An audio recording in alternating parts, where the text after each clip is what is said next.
na hauwezi kujitambua kama huwezi kutambua wale unaoishi nao ama kutumika nao. Na hiyo ndio inatupelekea sana kama kanisa, wakati changamoto inapokuja kwako, wakati mwingine unaweza ukashindwa kuvuka ama kupita mahali hapo. Taenda kuangalia maandiko matakatifu kutoka kitabu cha Luka. Tulianza siku ya Jumatano na Ijumaa,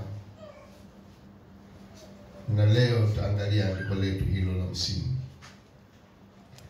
sura ile ya 4 na mstari hasa nakaosimamia ni ule wa 30.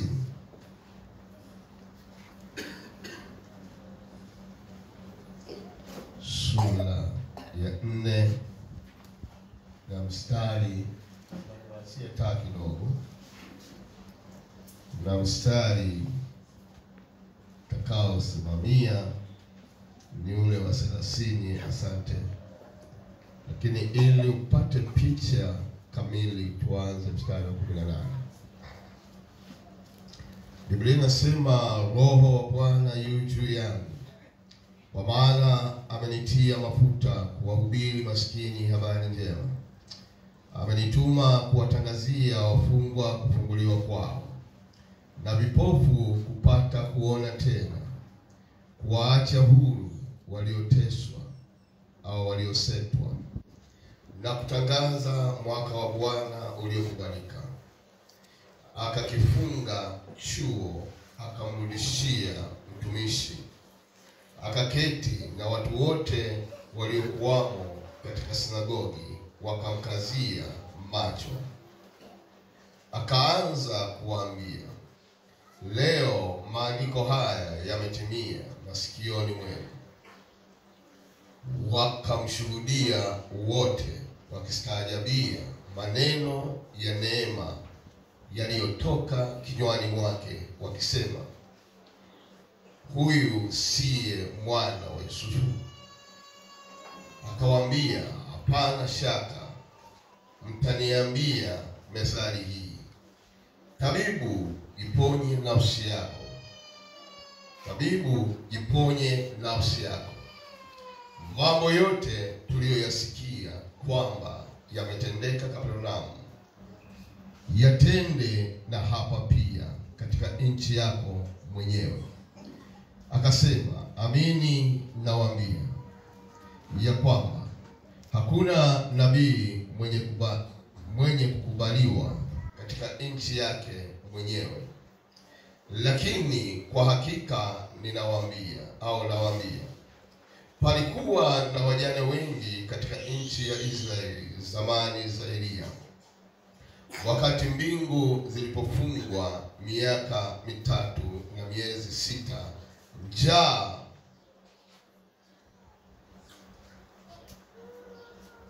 njaa kuu ikaingia nchi nzima, wala Elia hakutumwa kwa mmoja wapo, ila kwa mjane mmoja wa Sarepta katika nchi ya Sidoni.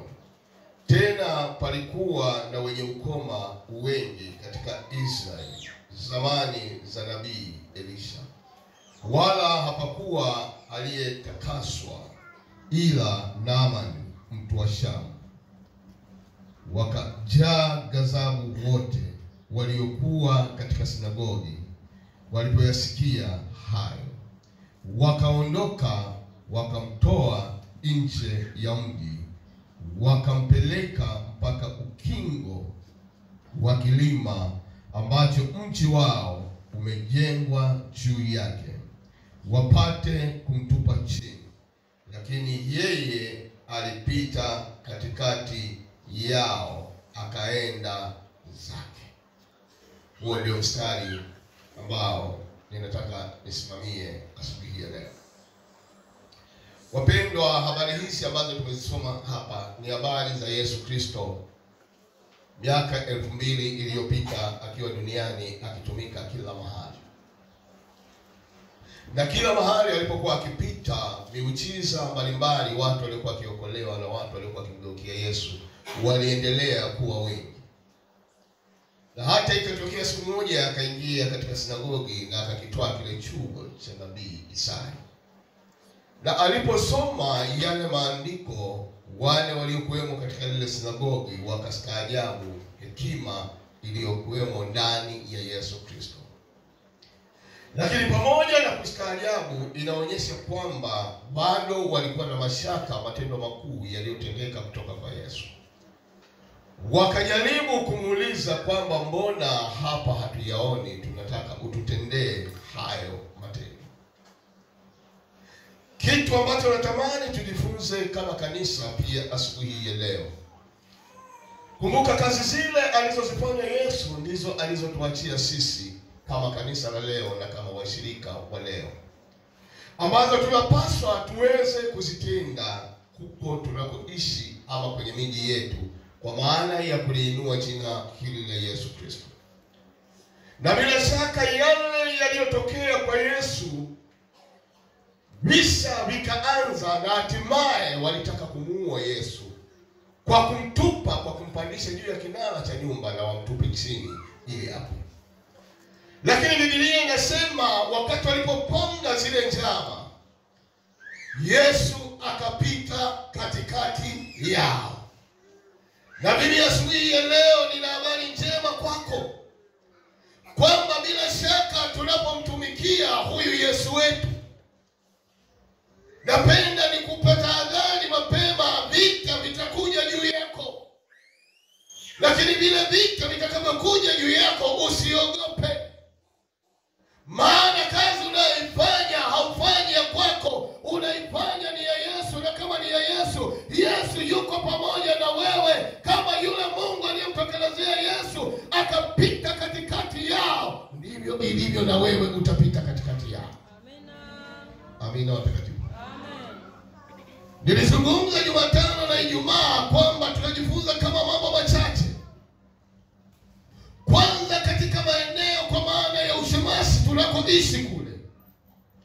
Nikitumia ushemasi ama cell group, maana yake ni hiyo. Maana yake lazima tuwafahamu viongozi ambao wamewekwa huko. Ninajua tulizoea kwenye ushemasi wetu, tulizoea kujua kuna shemasi. Lakini kwa wakati huu tunatamani kama kanisa tuweze kuuisha ama kuimarisha zaidi, ili zile ibada za ushemasi ziweze kuwa na nguvu zaidi. Tukasema tutamweka mtu anayeitwa Mlawi kabla hujamfikia shemasi. Huyu shemasi ndiye atakayehusika na swala nzima la mshirika mahali anapohusika ama kwenye ule ushemasi. Tukasema jambo la pili, tutajifunza majukumu ya cell group.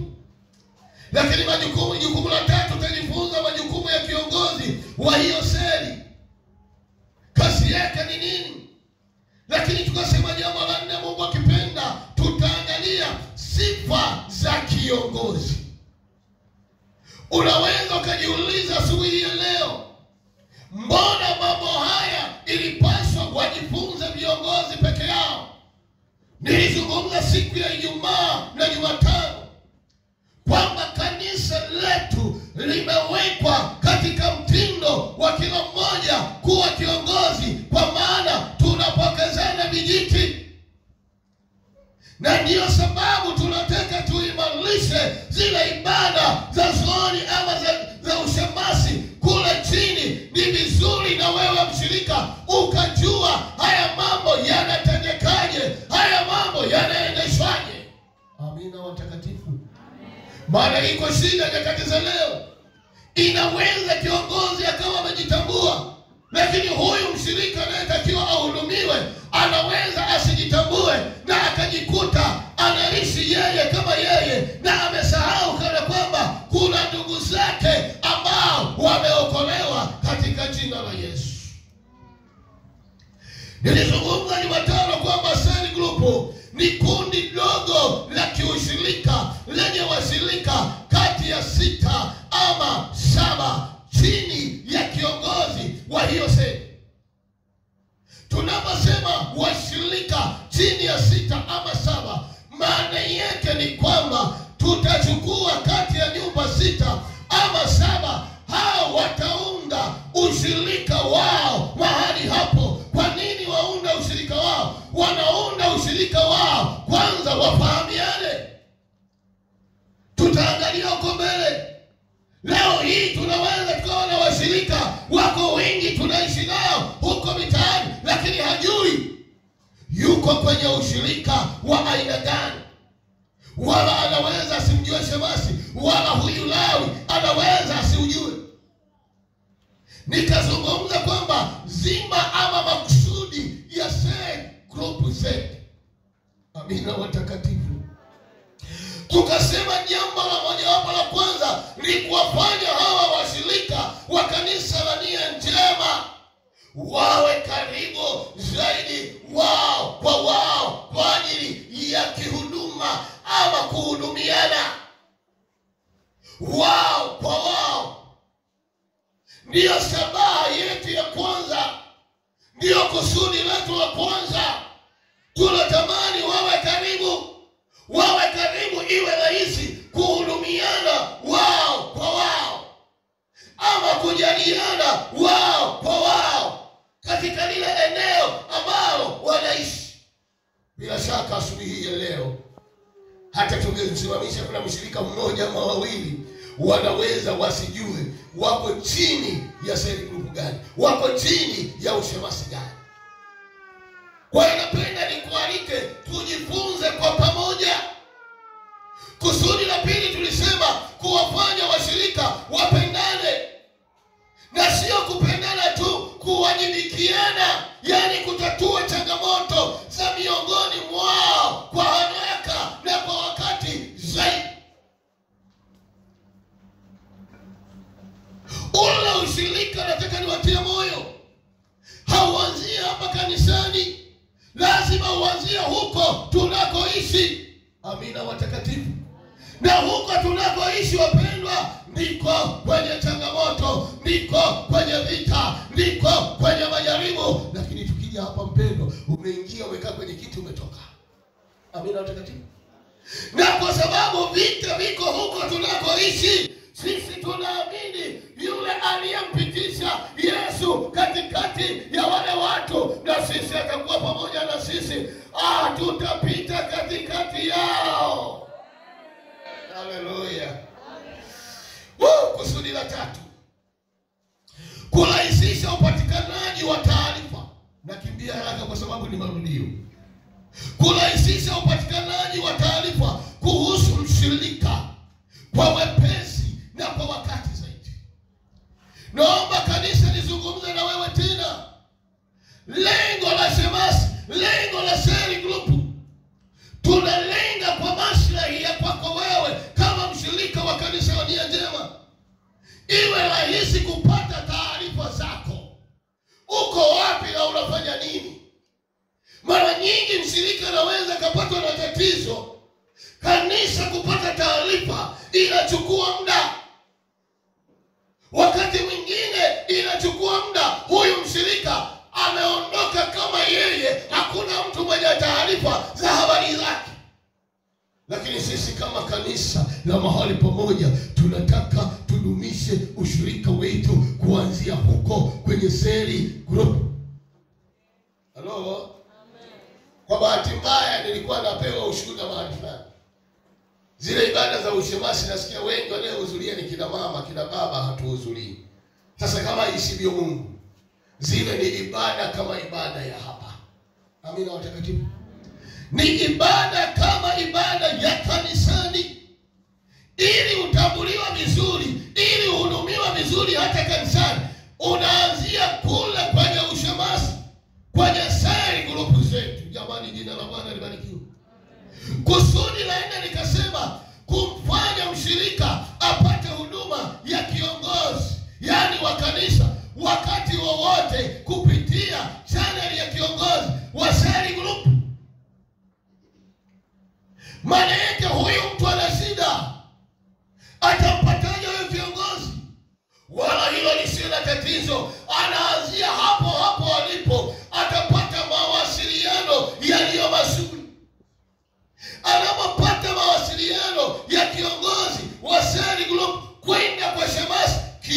katibu wa kanisa ama mzee wa kanda. Kumbuka lile somo tulomaliza kule nyuma.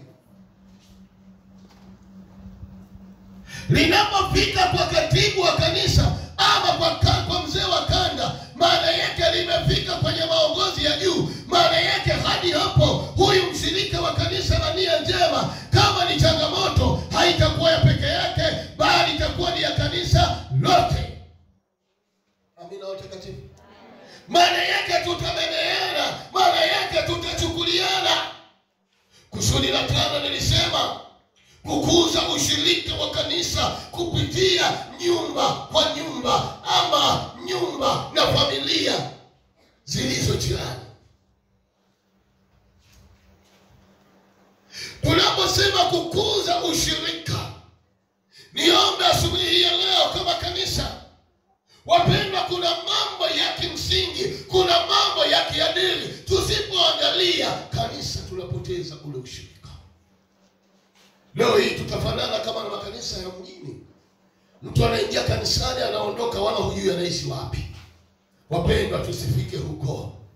Ili tusifike huko, kazi mojawapo ya hizi sali group ni hilo, tutafahamiana hata unakoishi huko.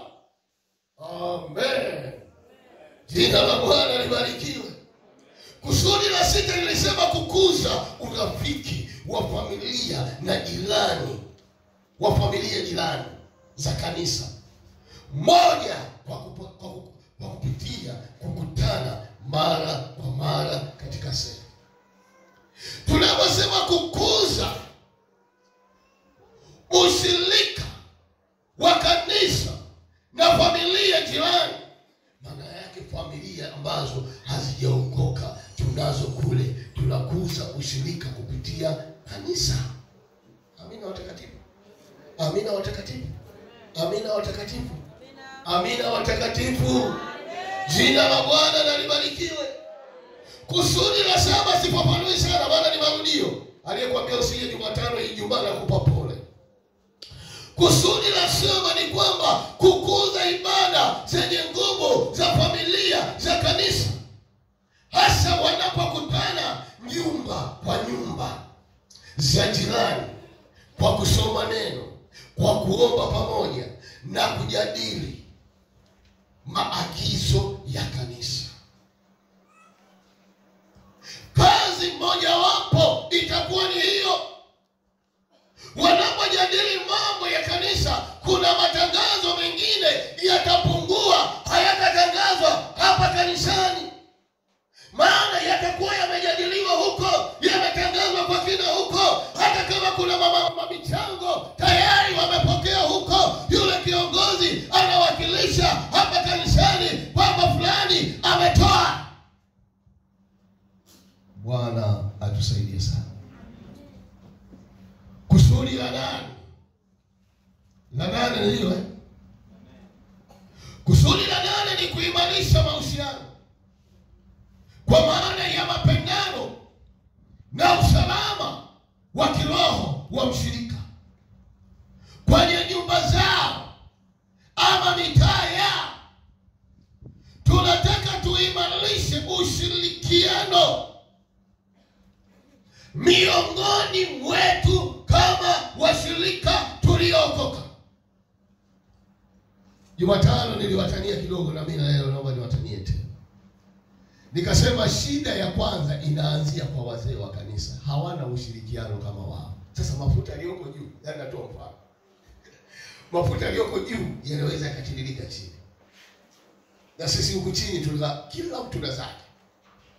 Amina watakatifu. Nikasema ushirika huu usio wazee wangu mnakutana kanisani. Sasa bahati mbaya alikuwepo Mogasa na Abasi. Nikawauliza, nyie lini mmetembeleana katika wiki hii? Inaonekana hawakutembeleana. Sasa hawa ni watu wa majukumu mengi. Hivi inawezekana msikutane? Halo.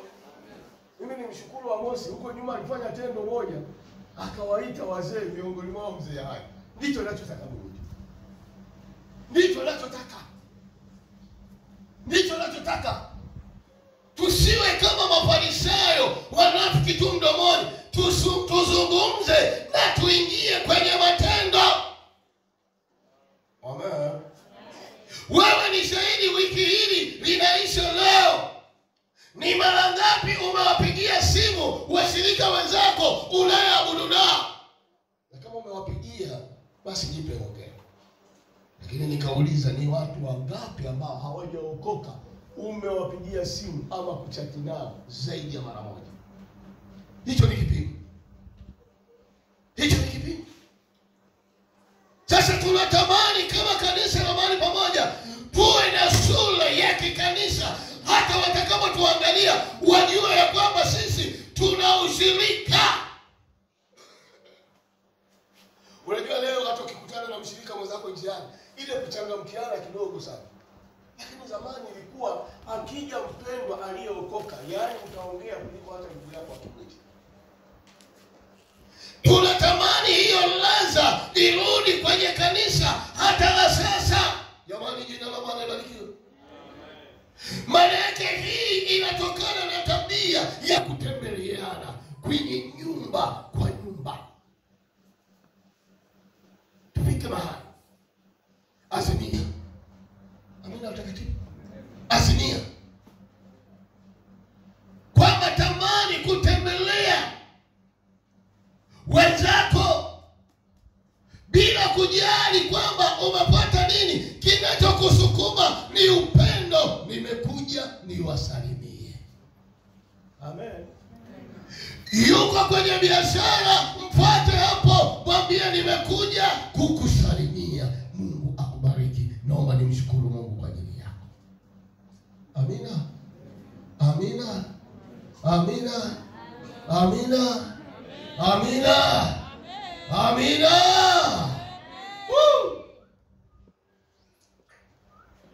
Kusudi la 9 tukasema kwamba kutangaza upendo wa Kristo kwa majirani wasiookoka kupitia sauti ya umoja.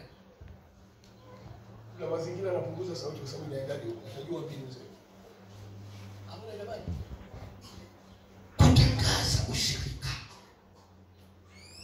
kwa majirani zetu ambao hawajaokoka. Watakapoona ushirika wetu na wao tutakapowatendea, maana ule ushirika, ule upendo utawavuta, hata watakutana na Yesu, hata watamjua kwamba Yesu ni mzuri. Ni mzuri kupitia nani? Kupitia kwako. Jamani, mimi sijawahi kumuona Yesu. Simuelewa. Hata wewe nadhani wewe uliwahi kumuona Yesu. Umemuona kupitia kwa mtu aliyekushuhudia. Umemuona Yesu asubuhi ya leo kupitia walioimbisha. Hapa alikuwa anaimbisha Yesu. Umemuona hana? Ndio maana mheshimu mwenzako kwamba huyu anaweza kutumiwa na Mungu wakati wowote. Umenielewa? Amen. Maana yake tuvunje viambaza vya jeuri, tuvunje viambaza vya kiburi. Maana iko shida nyie washirika kudharauliana, na hizi dharau mimi sielewi, sijui ni kiburi cha uzima. Maana yake naposema cha uzima, maana yake ni tule tumafanikiwe kwa shilingi 2, shilingi 3. Unabadilisha hata mwenendo. Hebu naomba nikukumbushe tena, sisi sote mbele ya Bwana ni tuko kimo kimoja, kwa maana tumesafishwa na damu ya mwana kondoo, tumekombolewa na jina la Yesu Kristo. Haya maisha ni kweli, tuko duniani tunatofautiana na hatutakaa tufanane, lakini isipitie hiyo kumdidimiza mwenzako, isipitie hiyo kumdharau mwenzako. Naomba nikukumbusha ule mfano wa yule kijakazi kwa Naamani. Maana yake alikuwa ni mfanyakazi wa ndani ya nyumba. Naamani alikuwa ni mfalme, alikuwa na ukoma, alikuwa na walinzi. Walinzi sio na mama, wenye akili timamu, lakini walishindwa kumsaidia yule mfalme. Yule kijakazi akamwambia, laiti bwana wangu angelijua kule nilikotoka yuko Mungu wa Israeli, angeweza hata kumponya. Ndiye aliyemsaidia yule kijakazi. Naamani angekuwa ni mwenye dharau, Naamani angelikuwa ni mwenye kiburi, kwa sababu ya utashi alionao, nikwambia uponyaji wa ukoma angepata. Wapendwa, Halo. Mimi nategemea Mungu anapokuinua wewe ndipo na kanisa linapata raha kupitia wewe.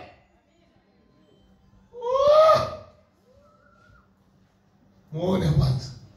Amina.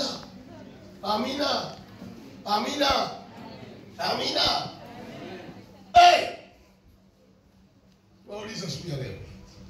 Leo tumemaliza wiki. Na tulikuwa tuna wiki la maombi, si ndio? Haya, ni nani aliyemnunulia hata glasi moja ya maziwa? Iwe ni mtindi iwe fresh. Kwa Tanzania soda. Nyosha tu mkono. Leo sikwambii nyoshe chini. Nyoshe mkono. Mpendwa mwenzako aliyeokoka wa hapa Nia Njema. Mbona wazee? Hili ndio kanisa. Halo. Haya, wangapi waliowanunulia watu marafiki zao wasiookoka wakawapa kitu?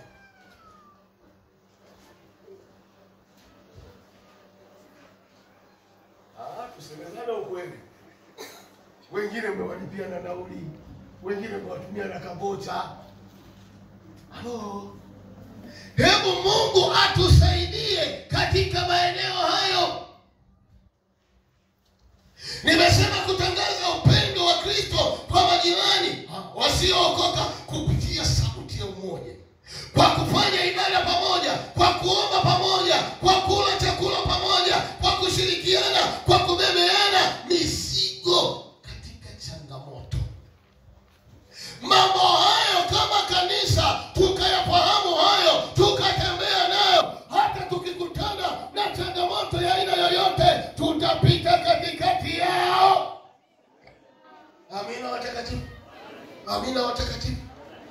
Tutapita katikati yao. Eneo la pili. Majukumu ya kwenye shemasi ama cell group, kwa maana ya vile viongozi na washirika wote kwa maana pamoja. Mmoja wapo ni kuwaunganisha washirika kati ya 6 na 7 wa eneo lake, kuwafanya wawe na kanisa, wawe ni wa kanisa la Nia Njema pale nyumbani. Kazi ya kwanza kwa shemasi na mlawi, kwenye hiyo shemasi, kazi yako ya kwanza ni kuwaunganisha hawa washirika wawe kitu kimoja, wakiwa kitu kimoja kama familia ya wana Nia Njema. Naomba nisikilize kwa makini. Kiongozi anaweza kujitahidi kuwaunganisha, lakini inawezekana wewe mfuasi wake ama mshirika wa mahali pale ukakataa kujiungamanisha. Si kwamba unawaambia sitaki, ila unaweza ukakataa kwa matendo, kutokuwa na ushirika. Halo. Mbaya zaidi, tumefeli kuwaunganisha hizi familia wakawa kama wana Nia Njema wa kanisa la mahali pamoja, kutokana na mitazamo yetu. Hizi viongozi waliopewa zamana wanawazalao wafuasi wao, ama hawawasikilizi. Wapendwa, nataka niwatie moyo asubuhi hii ya leo kuwa wewe kiongozi sio kwamba unajua kila kitu, ila ni neema tu ya Mungu ameachilia kwa wakati huo. Lakini tunaoongoza wanaweza wakawa na ufahamu, wanaweza wakawa na hekima hata kuliko mimi. Amen. Amen. Amen. Amen. Amen. Amen. Amen. Tunatamani tuvunje hivyo viambaza hata vilivyoko huko chini.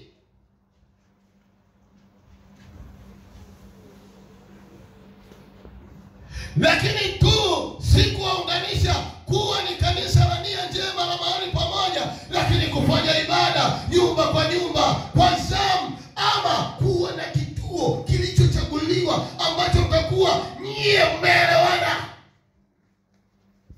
Lakini kuna keti ndio nzuri zaidi. Lakini kama mazingira yanakataa, chagueni kituo ambacho Amina watakatifu. Usije tu kama kiongozi na maamuzi yako tu. Leo nimesema hivi, kesho nimesema hivi. Niwaombe katika jina la Yesu, kaeni pamoja kama wanania njema, kama kiongozi, ruhusu mawazo, tupa agenda, ijadiliwe, ikipokelewa mshukuru Bwana, ikikataliwa mshukuru Bwana. Maana hamtendi dhambi. Amina. Amina.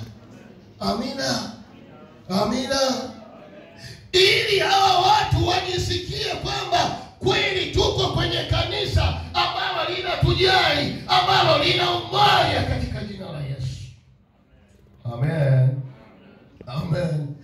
Jukumu la pili, kusimamia na kuimarisha ibada za seli yake. Kwa kuwepo hayo makusanyiko ya familia za seli husika, wanakusanyika kwa lengo la kumwabudu Mungu kwa pamoja. Maana yake isiishe wiki nyie hamjakusanyika kwa pamoja mumwabudu Mungu wenu aliye hai. Niwaombe sana katika jina la Yesu. Niwaombe sana katika jina la Yesu, zile ibada za ushemasi zifufuke. Maana Mungu yupo pale. Tunaonyesha ushirika wetu, tunaonyesha kujaliana kwetu kama familia, kama washirika wa kanisa la mahali pamoja. Lakini jukumu la tatu ni kufuatilia maendeleo ya washirika waliopo kwenye seli yako na kutoa taarifa kwa shemasi kuhusu maendeleo ya washirika wa seli yako. Usikae tu, Mungu amekuamini, amekupa hiyo nafasi, wafuatilie hao. Ndio maana tumepunguza zile nyumba. Unaposikia kuna mmoja kwenye seli yako ana matatizo, hebu wasiliana na shemasi wako. Amina watakatifu. Toa taarifa hapo.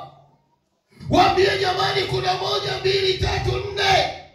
Huyu shemasi na yeye atajua awajibikie wapi ama akatolee taarifa wapi. Lakini sio hilo tu, kufuatilia mahudhurio ya mshirika kanisani.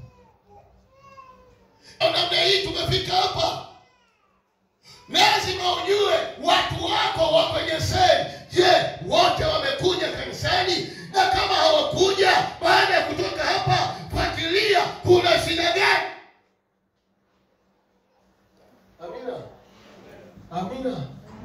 Amina. Amina. Unajua, sikilizeni, tumekaa kizembezembe mno. Unajua kuna vitu vinatendeka kiasi ambacho nashika kwa hilo. Huko chini itakuwaje? Hivi kuna ugumu gani wa kutoa taarifa? Wao uhitaji gharama ya kupeleka pesa. Gharama yako ni mdomo wako. Fikisha mahali panapohusika, na mahali panapohusika na yeye atajua apeleke wapi hiyo taarifa. Wapendwa, kuna wakati tutahukumiwa na Yesu. Hatulitendei haki kanisa la Mungu. Amina watakatifu. Hatulitendei haki kanisa la Mungu.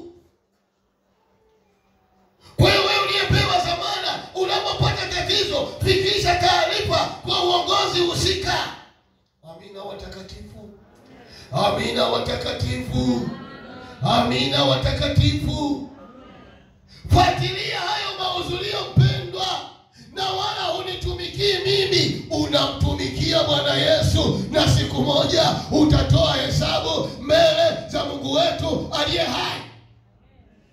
Amina. Amina watakatifu wa Mungu. Amina. Amina. Hebu naomba kama kanisa turudi kwenye maadili yetu. Jambo la 4, kuwa na taarifa. Hiyo nimesoma Hapana. Kuwa na taarifa za washirika waliopo na wanaoongezeka kwenye seli yako. hawajui wana watu wangapi. Kiasi ambacho wakati tunapofika kuvuna taarifa tunapata shida. Mpendwa, naomba nikutie moyo, umepewa dhamana ya kusimamia. Watu wanapungua ama wanaongezeka, wewe shemasi lazima uelewe kwenye hilo eneo lako. Watu wamehamia, ni wageni, lazima ufike. Msalimie, jitambulishe. Ukishamsalimia ukajitambulisha, mtambulishe kwa washirika wenzake waliopo kwenye hilo eneo, wakafahamiana. Hiyo haijaisha, mchukue, mpeleke, mtambulishe kwa kiongozi wa kanda. Kiongozi wa kanda na yeye atawasiliana aidha na katibu wa kanisa, na mwisho wake atatambulishwa kwa mchungaji. Na sasa hivi tuna mfumo mbaya. Zamani ilikuwa wageni wote ninaongea nao ofisini. Sasa mazingira wakati mwingine magumu. Sasa hivi nimewapa kuna kitengo kinachohusika. Ila nikuombe mzee kiongozi, mnapoongea nao wape uhuru. Ulitamani kuonana na mchungaji? Amina watakatifu. Ulitamani kuonana na mchungaji? Ndio. Njoo. Mwingine anajisikia vizuri akijieleza zaidi kwa mchungaji. Halo. Sasa kuna wakati tunapokea wageni, tunawahudumia huko, yani wanaondoka kiasi ambacho hata mchungaji mimi sijui huyu mgeni alitokea wapi, lakini nilimuona, taarifa napata wapi? Napata kwako wewe uliopewa dhamana. Mgeni akisimama hapa kusalimia, anasema nimetokea maeneo fulani, tayari shemasi unajua hili eneo ni la kwangu mimi, linanihusu. Kama hamuelewi wapendwa, anapotoka hapo nje, bwana wewe unga urafiki naye. Ikiwezekana msindikize. Mwambie mpendwa, natamani sana nifahamu unapoishi. Umemsindikiza, umefika, mwambie kesho panapo saa fulani ama una nafasi muda gani ndakuja nikuchukue, ufahamu na kwangu. Hapo kuna shida wapendwa. Kuna shida. Biblia inasema haki yenu isipozidi ya Mafarisayo, maana yake nyie mwafanya bure. Hebu naomba turudi kwenye upendo wa Bwana wetu Yesu Kristo. Kwa hiyo hapa tunaposema kwamba kuona taarifa za washirika waliopo na wanaoongezeka kwenye seli yako, washirika wanaohamia kwenye eneo lako, pamoja na wanaookoka. Wapendwa, niwaambie, tusipokuwa makini tutapoteza washirika wengi hapa. Kwa sababu msangani ya sasa sio ile ya jana. Wageni wanahamia kila kukicha hapa. Na hata wengine wako hapa. Bado sijafika mahali nikakutana nao. Hata wengine sura zao sijazikamata. Wengine nakutana nao tu njiani. Mchungaji, Bwana Yesu asifiwe. Amen. Shikamoo marahaba. Sasa namuuliza mchungaji, wewe hivi huyu anasali akasema wewe sio anasali kwetu? Amina watakatifu. Haleluya. Mmoja wapo yule pale ni Salome, na unaitwa Salome. Ni nani? Hebu simama kidogo. Huyu jana tulimkutana simama amekaa. Jana juzi. Juzi. Sasa sura hii ni kama inakuja inatoka. Mchungaji amewashika. Sasa tuseme huyu mdada. Kweli ndugu zangu, kanisa tulizani. Anakaa hewani. Hapa chini hajulikani, mbinguni hajulikani, yuko hewani. Eti binti yangu unakalia wapi? Unapoishi wapi? Haujajua? Dorcas, karibu na Dorcas. Wewe unajua ni mtu wapi, mshirika wapi? Ameongezeka. Umekaa naye. Umemtia moyo. Umemwombea na roho. Mnacheka, ndio kazi moja wapo, ibada zile nataka ziwapi. Sio mnaniletea tu mchungaji, mimi nawafundisha. Roho ametolewa kwa kila mtu. Kama mwanangu. Amina watakatifu. Amen. Amina watakatifu. Amen. Haleluya. Haleluya. Haleluya. Haleluya. Wewe utaifuta na mkome kuanzia leo katika jina la Yesu. Mtu akifanya madudu na mchungaji mshirika wako amelali, mbona akiwa mzuri amniletee taarifa zake? Wewe mama hizi, mbona akiwa anafanya vizuri amniletee? Kwamba huko tuna mshirika mzuri, lakini amefanya madudu. Mchungaji, mshirika wako. Sasa leo wewe jioni, mwenye mshirika kati ya mimi na wewe nani? Wewe unaishi naye, mimi nakutana naye kanisani. Wewe ndio unajua kulala kwake kuingia kwake. Anakona hana kona, mwenye kujua ni wewe. Mimi wakija kwangu wote watakatifu wameficha makucha kama nyao. Haleluya, mchungaji, Mungu akubariki na nini. Nimepata mshirika mzuri. Mshirika ili umuelewe kule mitaani. Kaokoka hajaokoka. Kuna miaka ya nyuma pale Muhimbili, ile Muhimbili ya zamani, sio sasa hivi wameikarabati. Geti lile la kizamani. Sasa alikuwepo pia mlokole. Sasa kuna wakati ukifika hawaruhusu gari kuingia. Siku hiyo zamu ya mlokole na sisi tunaingia, tuko kwenye gari ya mpendwa. Sasa dereva hajaokoka na hatujui. Si kwenye makambi tunafahamiana enzizo. Tuko jimbo moja. Tanga, Mtwara, Zanzibar, Morogoro, Pwani. Tunapita pale ndugu. Dereva akamwambia, shika kidogo jamaa kaenda kufungua geti.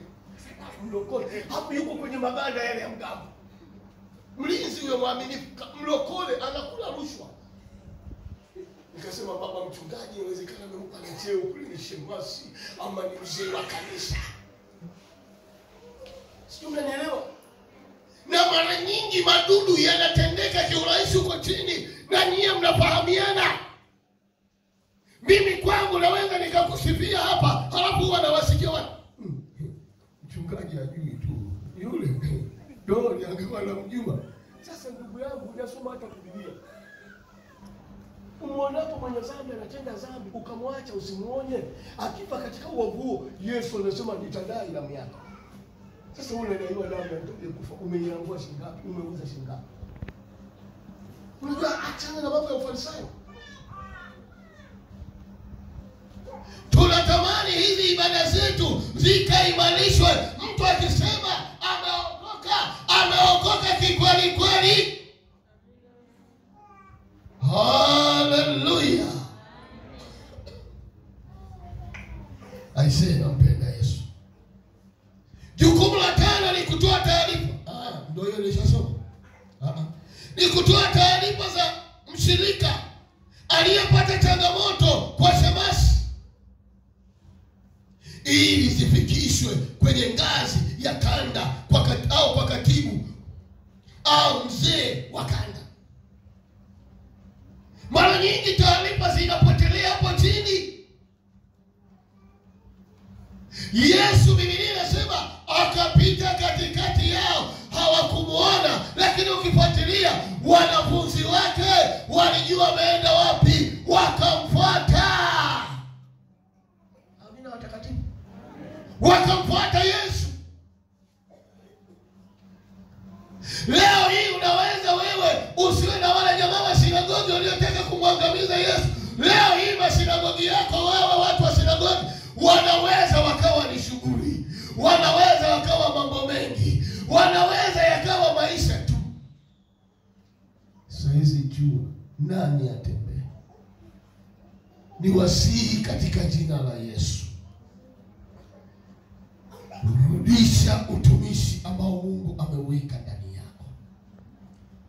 Kusudi ama jukumu la 6, kuwaongoza ama kuwahamasisha washirika wa seli yako kwenye kutekeleza maagizo ama mahitaji ya kanisa yanayotangazwa ama kuhimizwa kanisani.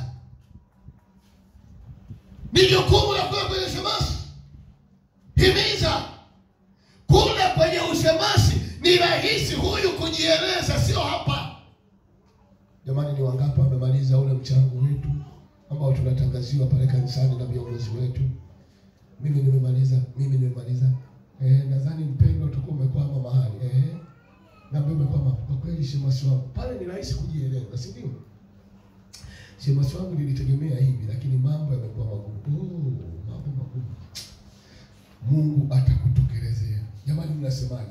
Hebu tumbebe mwenzetu. Wewe una shilingi ngapi? Wewe una shilingi ngapi? Ila usifanye kama mtego. Maana kuna mashirika ya aina hiyo. Sio, umenielewa? Kila siku yenyewe hayana.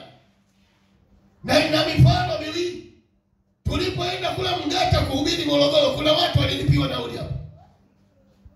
Tumerudi, tumesimama mahali tununue vitimoto, sijui kitimoto.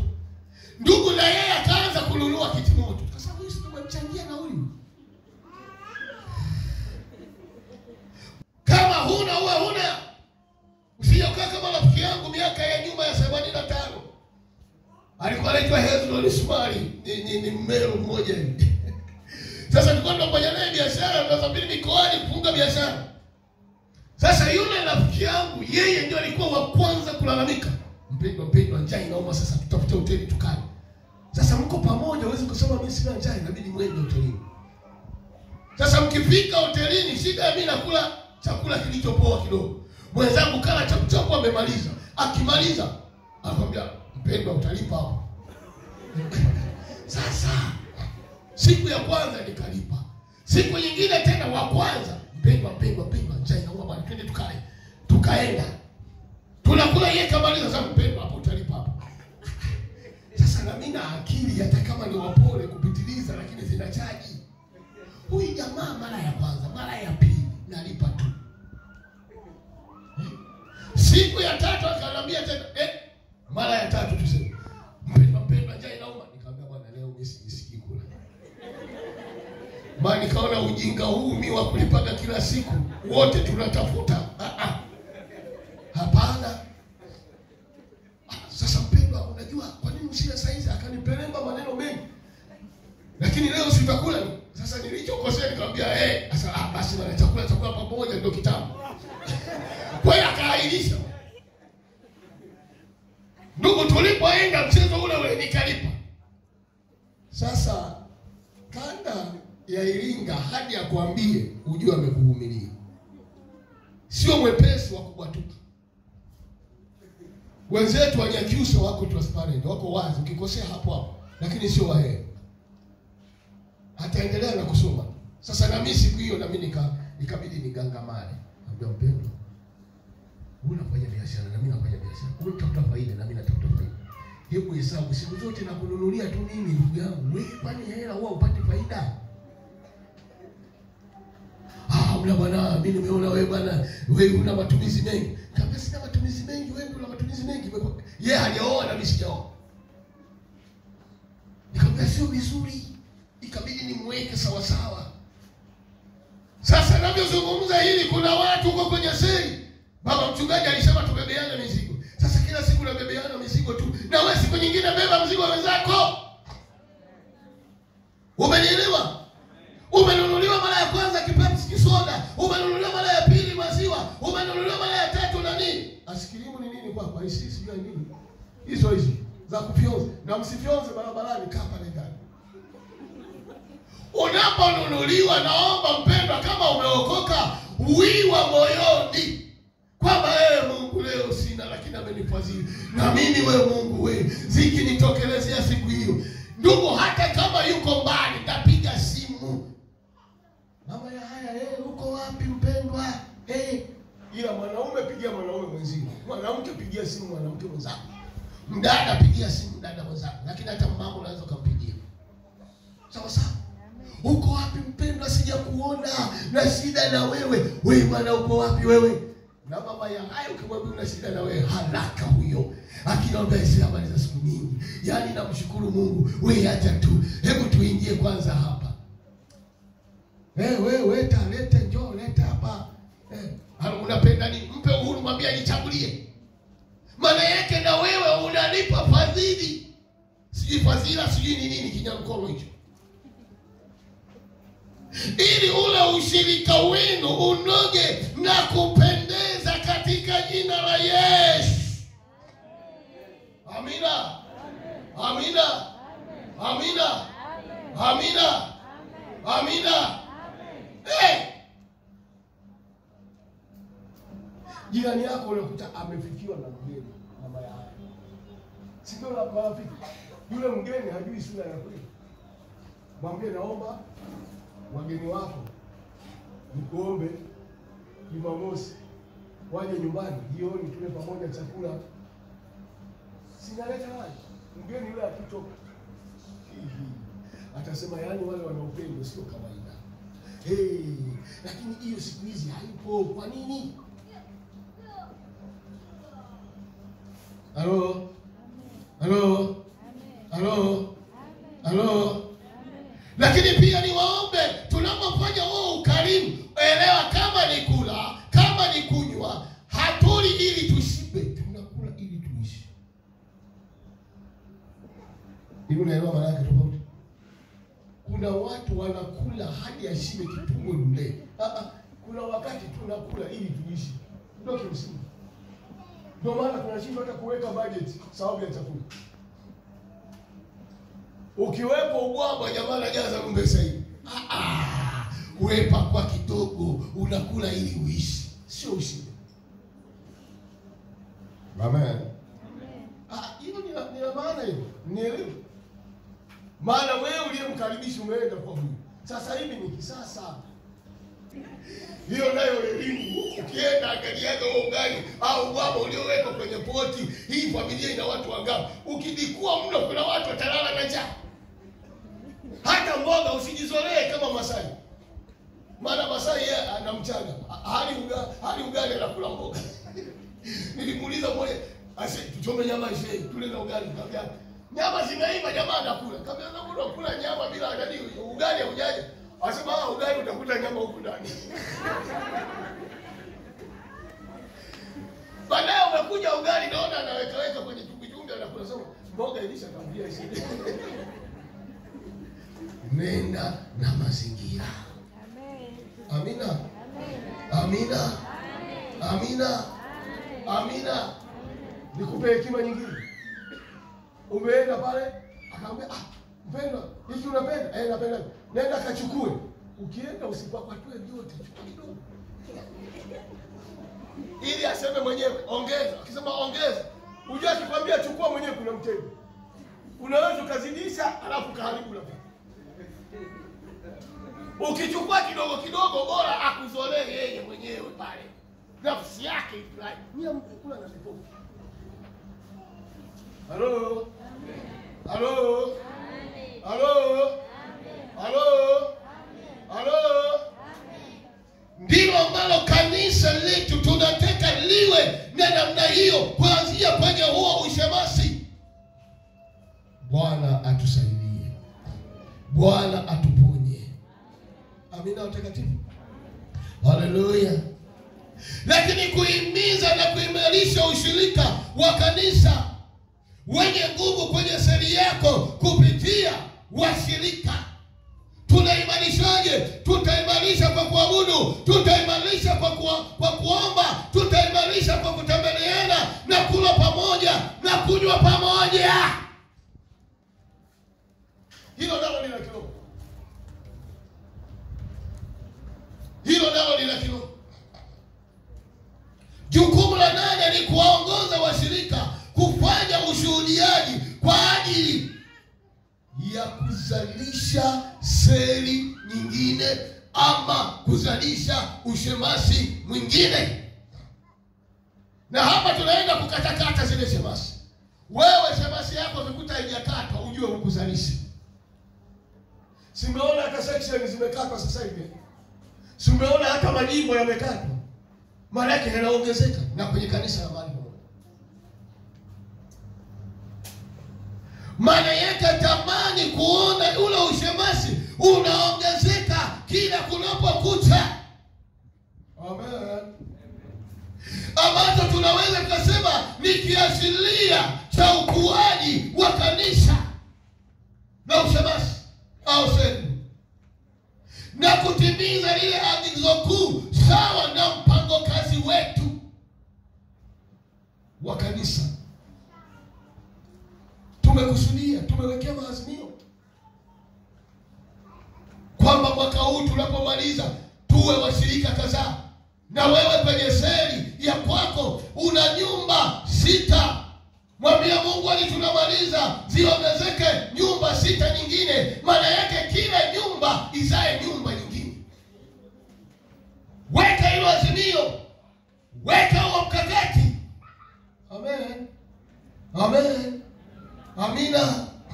Amina. Jukumu la 9, kuandaa taarifa za utendaji wa ushirika kwenye ngazi ya Lawi na kuwasilisha kwa shemasi. Lakini jukumu la 10, kuwajibika kama kiongozi muhimu wa kanisa kwa kushiriki vikao vya viongozi na kutoa zaka na shughuli nyingine zinazohusu kiongozi. Maana yake ni hawa ambao wako kwenye zile siri. Tunaanza na wewe kiongozi. Je, unatekeleza mahimizo yote ya kanisa? Unatekeleza maagizo yote ya kanisa? Ikiwa mojawapo kutoa zaka na michango. Ukiwa wewe mwaminifu, maana yake hata watu wako watakuwa ni waaminifu. Utawatia moyo na hilo kanisa litakuwa ni imara. Amen. Na hakuna mtu atakayependa hame hapo. Maana kuna ushirika mzuri. Amina watakatifu. Amina. Na nyie vijana niwatie moyo. Wewe usihangaike na ukumbi wa Destiny sijui milioni 1.5. Unataka kuoa ukumbi ndo huu. Usinie mengi maisha yako pale pale. Na nikuombe kama unataka kuoa siku ya familia, si ndio bwana na soda tayari ziko. Mtu anachukua mke, mtu anachukua mume hapa. Ndoa imekwisha, tena ndoa takatifu. Umeelewa? Halo? Na mazawadi tutakuzawadia. Ndio maana hizo shemasi. Ila kwenye somo lililopita, je, una ushiriki mzuri? Una ushiriki mzuri? Bwana atusaidie. Yesu namna alivyokuwa na ushiriki mzuri na Baba yake wa mbinguni, tunaona wakati wa changamoto Mungu alimtokelezea na akapita katikati yao. Na sisi tunapodumisha ushirika wetu mzuri na Yesu, changamoto zinapokuja hazitatuzidi, tutazishinda, tutapita katikati yao. Nikusikie mchungaji, watu hawa wagumu. Nani alikwambia wagumu? Kama Yesu aliwafia msalabani, wewe unasema wagumu? Wewe ndio mgumu. Hakuna mtu mgumu. Wewe inategemea umejaa nguvu kiasi gani za Roho Mtakatifu. Kama umejaa bla bla na watu wako watakuwa bla bla. Waswahili wanasema hakuna mkate mgumu mbele ya chai. Na wewe umejazwa Roho Mtakatifu. Watu wenyewe hawanisikilizi. Wewe ndio wa kwanza uwasikilize. Ukiona wamekugomea, wewe usigombane nao. Wale sio mali yako, mali ya Yesu aliyookoa msalabani. Rudi magotini. Baba, umenipa hawa watu, wainue kwa upendo, usirushe marungu. Kuanzia leo na achilia lana. Wewe sisi hatulani. Biblia inasema barikini. Umenielewa? Bwana muangalie, wewe ndiye uliyemwokoa, umsaidie, halafu onyesha upendo. Sio unakuwa ndio kiongozi unayeongoza kundi wa kwanza kuanza kumnunia. Iko shida je huko chini? Unawakuta wapendwa, mpendwa Bwana asifiwe sana. Mungu akubariki sana. Amina mpendwa unayeandika, Mungu akubariki sana. Habari za leo dada. Mungu akubariki sana. Unaruka mbele za watu, nadhani hao wamenoti nini? Hafu unakuja na Biblia wa Biblia kupata. Yesu anaokoa, Yesu anaokoa. Farisayo wewe. Hata Biblia uielewi. Huko mbele tutakutana. Unajua unapokuwa kiongozi, baada yake wewe ni mtu mzima. Kiroho. Paulo anasema nilipokuwa mtoto mchanga, nilisema kama mchanga, na nilipokuwa kama mtu mzima, nikasema kama mtu mzima. Unapokuwa kiongozi, angalia hoja zako, angalia semi zako unazosema mbele ya makutano yako, mbele ya watu wako. Unajua mwingine umepewa zamani ya kiongozi, lakini unaongea kama mtoto siku zote, ueleweki. Mmenielewa nyinyi? Halo? Maana wewe sio mtoto, sio mshirika wa kawaida. Watu wanategemea kwako litoke neno la faraja, litoke neno lenye nguvu, litoke neno lenye majawabu. Mahali walipokwama, wewe waonyeshe njia. Halo? Sasa washirika wanabwabwaja na wewe mpendwa unabwabwaja. Wapi na wapi? Wapi na wapi? Naomba tuwe na ukomavu hata tunapoongoza hawa watu. Ukomavu unaambatana hata unapoongea nao. Usijiachie kiasi ambacho wakakujua hata udhaifu wako. Unacheka hadi jino la mtu. Waloe pale. Mnielewa nyinyi?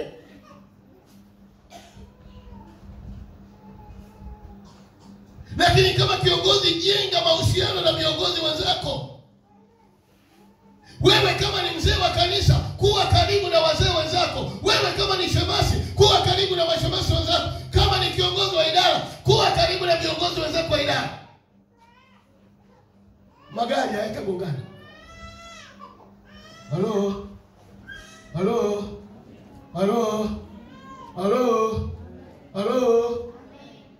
Wenzetu wanasema walipoangalia wakakuta ule ukuta wa Yerusalemu unajengwa vizuri, wakaangaliana, wakaambizana, wakamtukuza Bwana, wakalitukuza jina la Yesu. Wewe uko hapa unatafakari nini? Mnatiana moyo katika mambo yapi? Bwana atusaidie. Bwana atusaidie. Bwana atusaidie.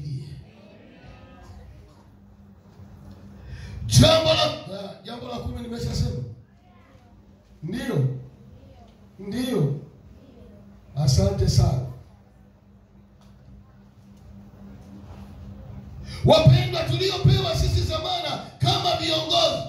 Kiongozi unatakiwa kutumika na sio kufuata heshima. Mwenelewa viongozi. Uliyepewa zamana kama kiongozi, naomba utumike katika jina la Yesu. Hujapewa maongozi kufuata heshima ama kutaka heshima. Kama Yesu kuna mahali walimdharau, mimi na wewe ni nani?